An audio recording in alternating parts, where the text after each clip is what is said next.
Hello everyone, नमस्ते। आज hostel superintendent का एक पेपर हुआ था जिसके अंदर 100 सवाल थे और ये पेपर सीबीटी मोड पे था, सीबीटी कम ओएमआर बोर्ड पे, यानी कंप्यूटर पे तो आया था पेपर जिसमें प्रश्नों की संख्या थी 100 और 2 घंटे का समय था। आज हम उसके सवालों की चर्चा करने वाले हैं। पहले मैथ्स के सवालों की चर्चा करते हैं। मैथ्स में पहला सवाल था कि एक रूट था, रूट के अंदर लिखा हुआ था 0.000064 और इसका भी रूट था और इसका निकालना था 1/3, यानी इसका हो जाएगा 0 पॉइंट यानी कि 6 के नीचे 64 के नीचे 6 जीरो, इसका निकालना है क्यूब और होल क्यूब। 64 का हो जाएगा 8, इसका हो जाएगा 1 2 3 यानी 1 के पीछे 3 जीरो, इसका निकालना है घन। 8 का घन कितना होता है 2, इसका हो जाएगा 10 यानी कि 1/5 इसका आंसर था। अगला क्वेश्चन की अगर हम बात करें तो मैथ्स के अंदर एक सवाल और था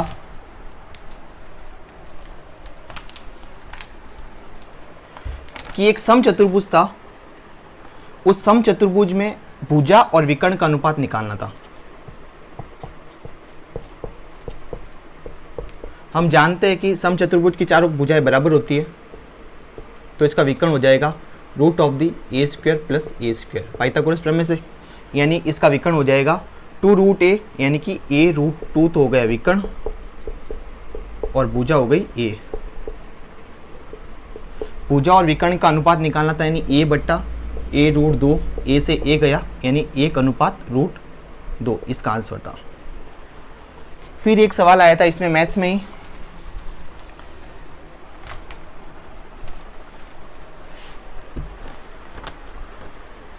मैथ्स में एक सवाल था कि माध्य 16 है, माध्य दिया था 16 और बहुलक दिया था 15 और माध्य और बहुलक का अंतर निकालना था। इन दोनों का अंतर आएगा 1।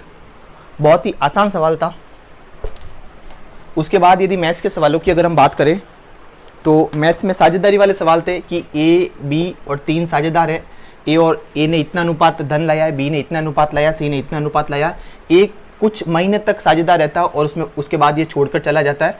उसके बाद में इन तीनों का अनुपात निकालना था, जो बहुत ही आसान सवाल था। उसके बाद अगर हम बात करें तो एक त्रिभुज दिया हुआ था जिसमें ये वाला कोण 90 डिग्री दिया हुआ था, यानी कि ए बी सी एक त्रिभुज है जिसमें कोण 90 डिग्री है। यहाँ पे एक लंब डाला गया है BD, AD एक लंब डाला गया है और इसमें इन्होंने कोण B को 70 डिग्री दिया था और ये वाला कोण पूछा था, यानी कि कोण CAD क्या होगा। अगर ये 70 है और ये लंब डाला, ये 90 डिग्री हो जाएगा, यानी 70 और 90 160, तो पीछे कितना बचेगा 20 डिग्री, ये 20 डिग्री हो जाएगा। जब ये 20 डिग्री होगा, टोटल 90 डिग्री है, 90 में से 20 गए, टोटल कितना हो जाएगा, ये वाला कोण 70 डिग्री हो जाएगा, यानी इसका आंसर आएगा 70 डिग्री। फिर अगले सवाल की अगर हम बात करें मैथ्स के अंदर,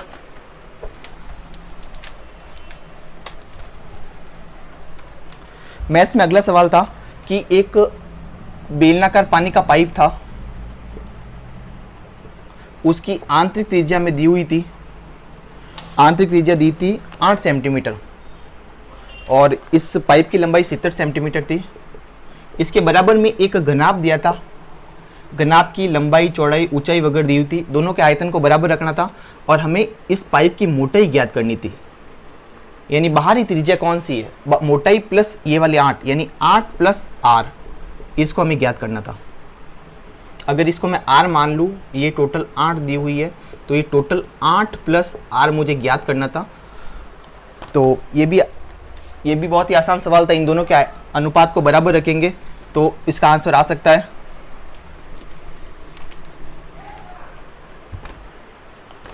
फिर एक सवाल था sine theta plus cos theta is equal to sine theta plus cos theta is equal to 1 plus √3/2 और हमें पूछा था tan theta plus cot theta. Tan theta plus cot theta is equal to क्या होगा? तो हम जानते हैं कि अगर इसको हम टुकड़ों में बांटेंगे तो 1/2 प्लस √3/2 यानी कि साइन थीटा का मान आ गया 1/2, कोस थीटा का मान आ गया √3/2। अब इसको साइन और कोस में बदलना है, यानी कि टेन थीटा को लिख सकते हैं साइन थीटा बटा कोस थीटा प्लस इसको लिख सकते हैं कोस थीटा बटा साइन थीटा। अब मैं एलसीएम लूँ कोस थीटा और साइन थीटा का, तो ऊपर बन जाएगा sine square theta plus cos square theta, यानी कि इसका मान हो जाएगा 1 और इसकी जगह पे रखना है मुझे साइन थीटा और कोस थीटा के मान दिए हुए। साइन थीटा का मान हो जाएगा √3/2, साइन थीटा का मान हो जाएगा 1/2 इंटू कोस थीटा का मान होता है √3/2, यानी कि इसमें हो जाएगा 2 ऊपर चला जाएगा 4 और नीचे आ जाएगा √3, यानी 4:3 इसका आंसर था। 4√3 सही है। फिर एक अगला सवाल था मैथ्स में कि दो क्रमिक बट्टे दिए हुए थे 30% और 40%, ऐसा ही कोई सवाल था, यानी क्रमिक बट्टों का सवाल था। 30% व 40%, उसके बाद एक और थोड़ी लाइन थी वो मुझे पूरी याद नहीं है और नहीं मैं उसको पूरी कैप्चर कर पाया हूँ, लेकिन इसका जो आंसर है वो शायद 2% आ रहा है। फिर बात करें तो मैथ्स के सवालों की, दो वृत्त दिए हुए थे, एक की त्रिज्या r थी, दूसरा वृत्त था जिसमें एक की त्रिज्या r प्लस कुछ समथिंग थी। इन दोनों में तुलना करके कुछ इसकी परिधि निकालनी थी या इसका व्यास निकालना था। ये भी बहुत ही आसान सवाल था। मैक्सिमम से मैक्सिमम सवाल लेने की मैंने पूरी कोशिश की है, यानी मैथ्स के सवाल हमारे कंप्लीट हो चुके हैं। अब हम बात करते हैं जीके की और विज्ञान के सवालों की। तो विज्ञान में पहला सवाल था कि यदि RH पॉजिटिव पुरुष का विवाह RH नेगेटिव से करवा दिया जाए तो क्या होगा? जो पहला बच्चा होगा वो पीलिया से ग्रसित होगा। और अगला सवाल था हमारा कि कालीबंगा कौन से जिले में है? तो कालीबंगा हनुमानगढ़ में है। फिर अगला सवाल हमारा था कि रासायनिक और भौतिक परिवर्तन, एक उदाहरण दिए थे, हमें पहचाना था कि रासायनिक परिवर्तन कौन सा था और भौतिक परिवर्तन कौन सा था।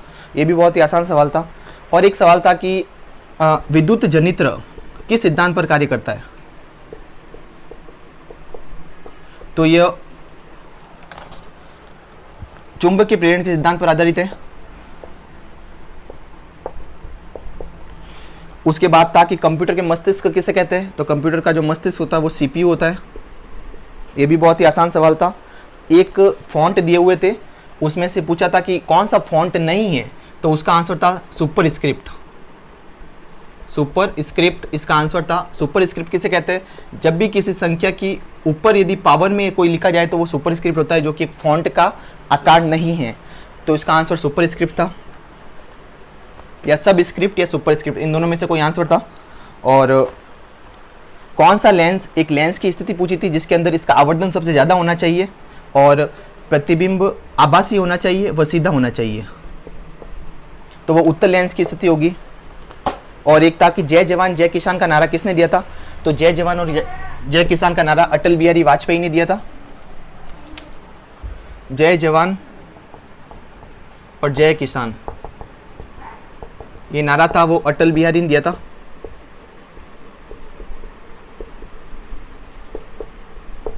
अटल बिहारी वाजपेयी हमारे भारत के प्रधानमंत्री रह चुके हैं, उन्होंने ये नारा दिया था। एक था कि आबादी के अनुसार, एक सवाल था आबादी के अनुसार, और उसके ऑप्शन थे प्राथमिक क्षेत्र, द्वितीय क्षेत्र, यानी औद्योगिक क्षेत्र में सबसे आबादी के अनुसार सबसे ज़्यादा योगदान किसका है? तो इसका उत्तर शायद कृषि हो सकता है, लेकिन कुछ इसका उत्तर तृतीय क्षेत्र बता रहे हैं।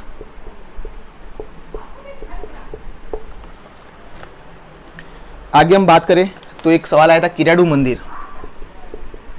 किराडू मंदिर का निर्माण लगभग 12वीं शताब्दी में हुआ था, लेकिन एक ऑप्शन में था 14वीं शताब्दी, जो कि उसका उत्तर गलत था, यानी यही उत्तर सही था।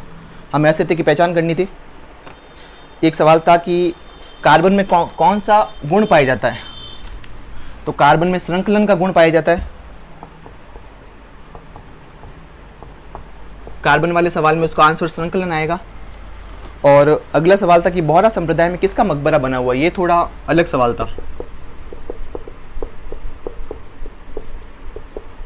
बोहरा संप्रदाय, गलियाकोट, डूंगरपुर।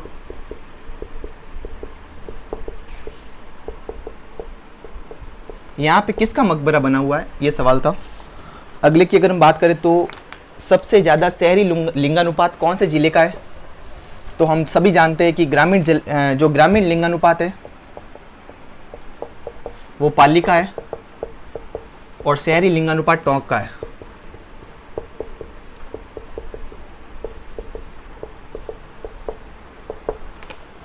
फिर आया था कि कालबेलिया नृत्य को यूनेस्को में कब शामिल किया गया था, तो वो था 2010 में। अगला सवाल था कि अल्लाह जिलाई बाई का संबंध राजस्थान की किस गायिका से, मांड गायिकी से। मांड गायिका है अल्लाह जिलाई बाई। और आगे एक सवाल था कि अजमेर और जयपुर, ये जो हाईवे था पहले 6 लाइन था।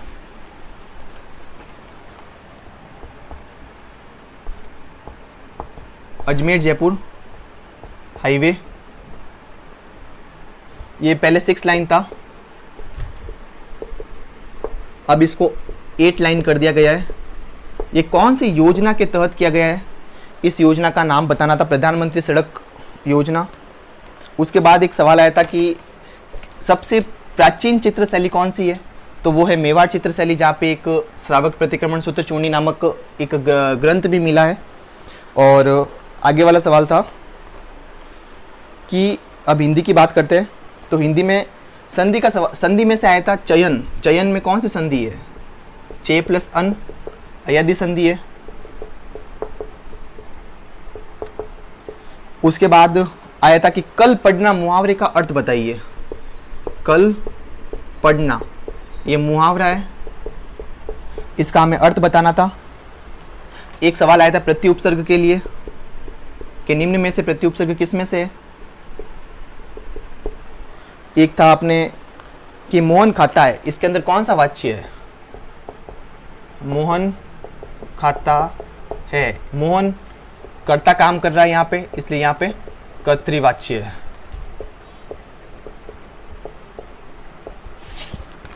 आगे की अगर हम बात करें तो संज्ञा से विशेषण बनाने थे। मधुर से बना माधुरी। इसमें पूछा था कौन सा नहीं है, तो ये तो ऑप्शन दिया हुआ था। ए ऑप्शन पे था मधुर से माधुरी, बी ऑप्शन पे था मनुष्य से मनुष्यता, मनुष्य से मनुष्यता। आगे वाला था राज काज, यानी यही आंसर है जो कि संज्ञा से विशेषण नहीं बनाया हुआ है। आगे की अगर हम बात करें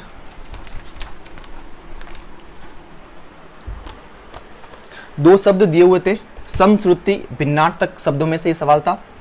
एक है अगम, एक है आगम। हम जो रेगुलर लाइफ में पढ़ते उसमें से यहाँ पे कुछ नहीं मिला था, जिसमें से अगम का अर्थ है दुर्लभ और आगम का अर्थ होता है प्राप्ति। आगे की अगर हम बात करें तो एक मिलान करो वाला क्वेश्चन था। एक मिलान करो वाला क्वेश्चन था जिसके अंदर ऑप्शन में थे कि अगर है जिसका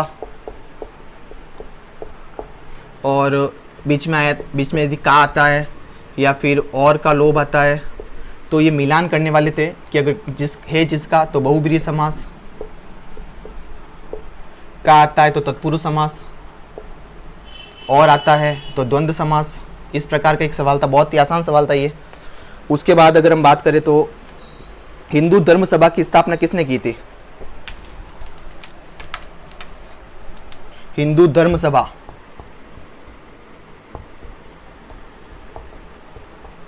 इसके संस्थापक पूछे थे,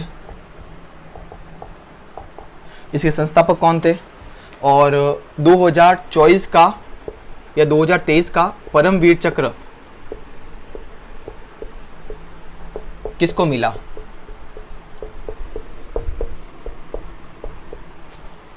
एक सवाल था कि सरदार सरोवर धाम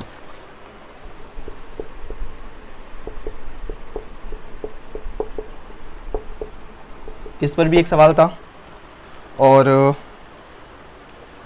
एक वन वर्ड में से सवाल आया था हिंदी में कि जो पहले कभी नहीं हुआ है।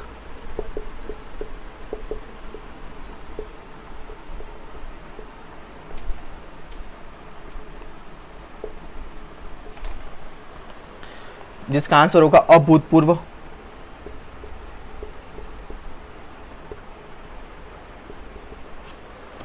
और एक था कि कौन सा वाक्य अशुद्ध है, तो उसका आंसर होगा श्री कृष्ण के अनेकों नाम है।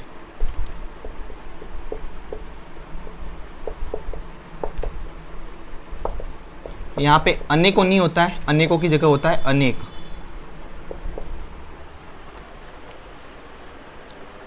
एक सवाल था कि अकर्मक क्रिया कौन सी है, और उसका ऑप्शन था मेरा जी घबराता है।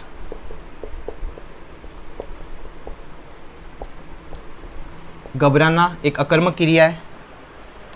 और बाकी जितने भी सवाल थे हमने पूरे कवर करने की कोशिश की है। तो आपको ये वीडियो कैसा लगा? पेपर बहुत ही आसान था, लोगों ने 100 में से 100 भी सही किए हैं।